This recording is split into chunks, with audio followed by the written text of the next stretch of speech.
Сәлем достар, бүгін біз сіздермен осылай өте керемет болып көтерілетін пирог дайындайтын боламыз.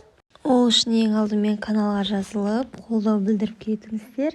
Ол сіздер үшін 1-2 секундтық зат болса, біз үшін үлкен еңбек.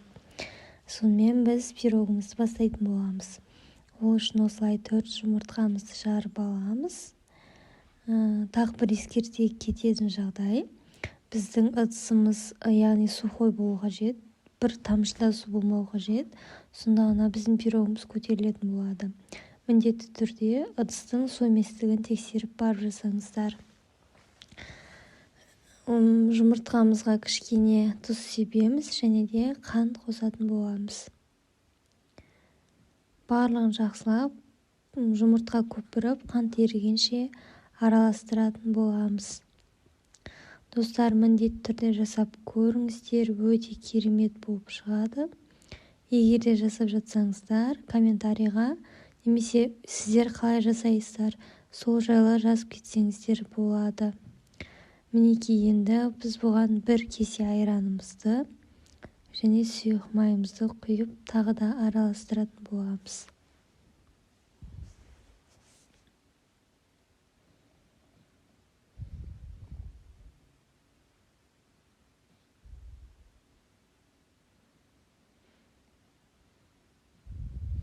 Осылай жақсылап араластырып аламыз.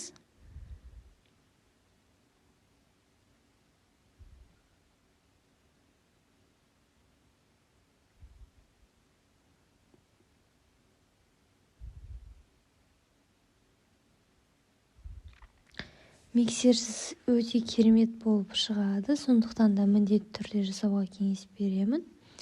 400 грамм ұнымызды салып, үстінен біраз қасық сода салатын боламыз.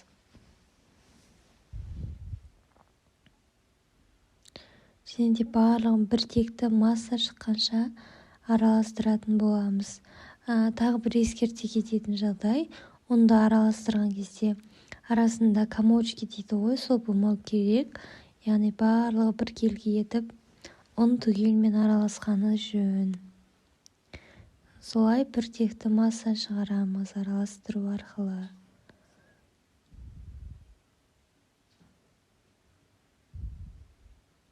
Мінекей, біздің массамыз дайын болып қалды.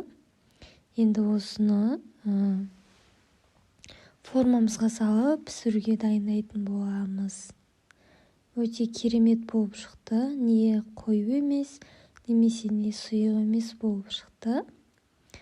Мен форманы 22 сантиметр етіп жасап алдым.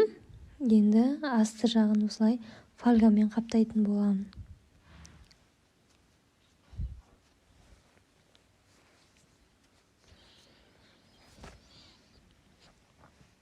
Мінекей, мен фольгамен осылай жасап алдым. Енді осыған дайын болған массамызды құятын боламыз.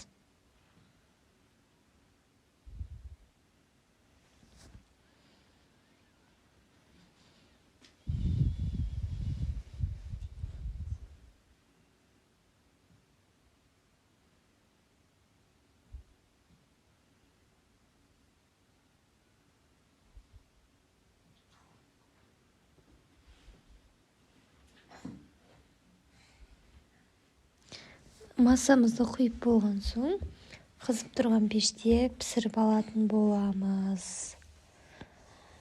Мінекей, бізде осылай пісіп шықты. Енді пирогтың піскенін тексеру үшін осылай шпажкамен тексеріп аламыз, немесе кез келген өздеріңізге ыңғайлы затпен тексерсеңіздер болады. Менде ешқандай қамыр жабыспады, яғни пирог пісті деген сөз толығымен.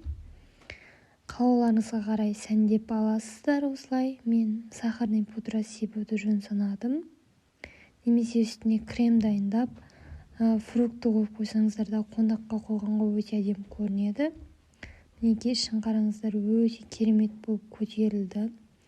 Ортасын бөліп торт жасап жасаңыздар да болады. Ол өздеріңіздің идеяларыңызға байланысты. Міндетті түрде жасап жатсаңыздар, бөлісіп кетіңіздер.